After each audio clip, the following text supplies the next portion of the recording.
Thank you very much, President Macron, my dear friend President Costa, Commissioner Cardis, but most and foremost my distinguished guests and friends here. So, having listened to all the speeches this morning, we can truly say Europe is a continent of the sea. We have a particular close connection to the ocean. I don't have to tell you. You know the figures. With an extraordinary 70,000 kilometers of coastline, actually every fifth European lives off the coast. And so much of our way of life depends on the water that surrounds us. The ocean gives us sustainable food and an endless supply of clean energy. It connects us to the world, carrying 3/4 of European trade. But most and foremost, it moderates our climate. It helps us to fight against global warming. And it was said this morning several times, the ocean is our ally. It's our ally and it is our greatest friend if it comes to preserving the health of our planet and Mother Nature that we live in. And if this is true, the opposite is also true. If we neglect the ocean, if we treat the ocean without respect, the ocean will turn against us. And the vast ocean forces that helped our civilization to grow will start to threaten us. We can already see the first impacts. Ever more violent storms ravage our coasts. Our coastal communities struggle to make a living from the seas. And there are new elements. Naval power politics has returned, with hostile fleets and war games on the high seas and shadow fleets. On all these fronts, Europe must think like a maritime continent. Europe must behave like a maritime power. We must make sure that the ocean remains our ally.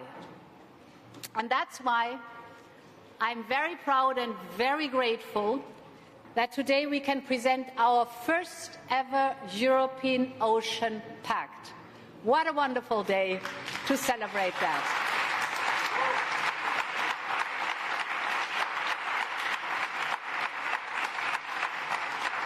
It is our common European vision of ocean governance combined with concrete policy action.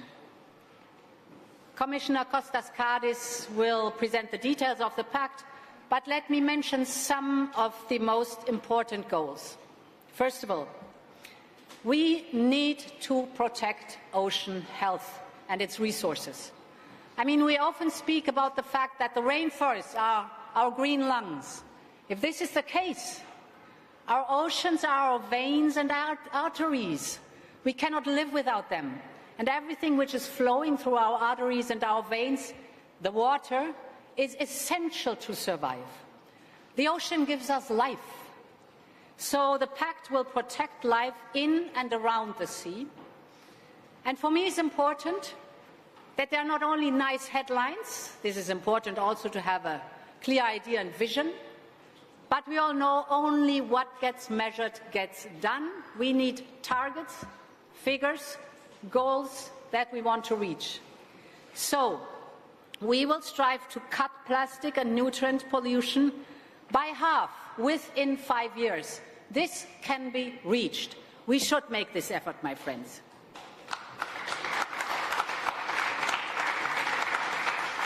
We will restore natural habitats and shelter our coasts more effectively from the impact of climate change. Our goal is to bring 20% of Europe's marine ecosystems back to life by 2030. Speaking of an ally, bringing back to life, it's so necessary, it's so crucial because the ocean is storing CO2, so we need to enable the ocean to store even more CO2. This is, as I said, our best ally to better shield our coastal communities from extreme weather events. So what we have to do is turn a vicious cycle that we are experiencing right now into a virtuous cycle. And actually, it's possible. At the same time, the European Ocean Pact will promote economic growth for our coastal communities, and that's my second point. Our fishermen and fisherwomen work tirelessly to feed us, day and night, in all conditions, yet we know that extreme weather conditions, but also unfair competition, are pushing too many of them out of business. This has to change. They should be again the custodians of our oceans. No young European who grows up beside the sea should be forced to leave their home. So, we will channel grants to community resilience projects, support small-scale fisheries as a priority. We will work with Member States to ensure fair and transparent access to fishing opportunities. We will make it easier to renew small fishing vessels, especially in the more remote regions. In addition, the Ocean Pact will help our fishing fleets to modernize and decarbonize. Of course, this is absolutely rational to decarbonize our fishing fleets if we want our ally, the ocean, to store CO2 and not to be impacted anymore by pollution. We will foster a skilled next-generation workforce and level the playing field with our international competitors. The Pact will also help coastal communities to build new business models that benefit both nature and people. All of this will help us to produce at least half of our marine food right here in Europe. Because fishers and coastal communities are part of a global struggle to conserve fish stocks. And we know that this global struggle is getting harder and tougher by the day, not only because of climate change, but also because of illegal, unreported and unregulated activities. This is killing our marine ecosystems. We have to do something against it. This is our task. And that is why Europe is taking a zero-tolerance approach to illegal practices. Zero tolerance. We want to stop the criminals moving between neighbouring countries. For achieving this, we will develop regional partnerships in the Mediterranean, in Western Africa, and in the Pacific. In Europe, we will use our digital registration of fish catches to help prevent illegally caught fish from coming into the European Union. And we have a fantastic satellite system to check who is illegally fishing outside the allowed zones. We have Copernicus, we have the proof, we can use it, and with the digital components we have, I just visited the digital twin, it's amazing what we can do with that. We can crack down on this illegal fishing that destroys our ecosystems. Together with the support of our Member States, with reflecting that, we can build viable blue economies, restore the balance between humanity and the sea. And finally, we have only one ocean and one planet. So, as a marine power, we Europeans must look beyond our own shores, which brings me to my third and final point.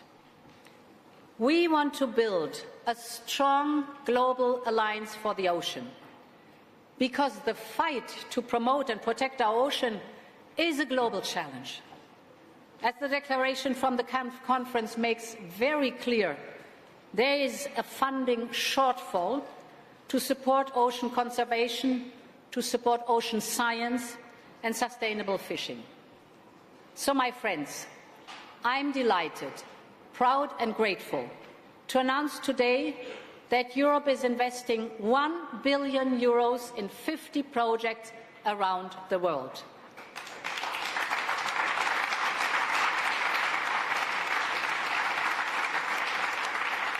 €1 billion in projects for those who make a living from the sea. We will invest in scientists and conservationists who seek to protect it.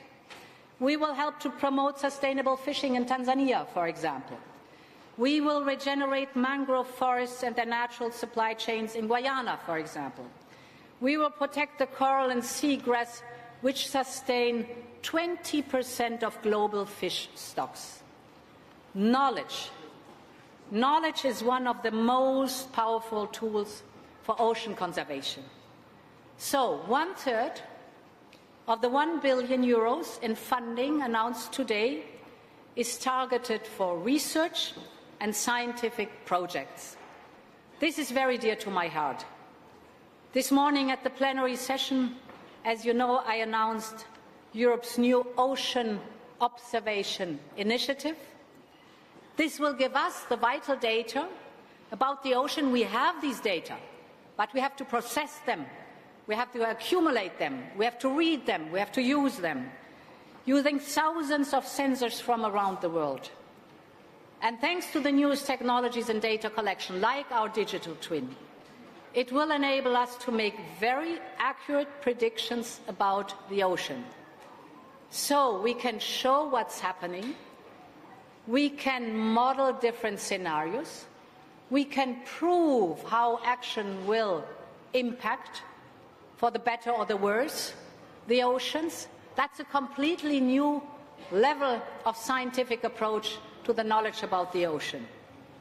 We will share our research with our partners, because this is also important. Europe believes that knowledge on the state of our planet should be shared, made available, and Europe believes in the freedom of science, which is so precious for all of us. Ladies and gentlemen, this is an important day for the ocean.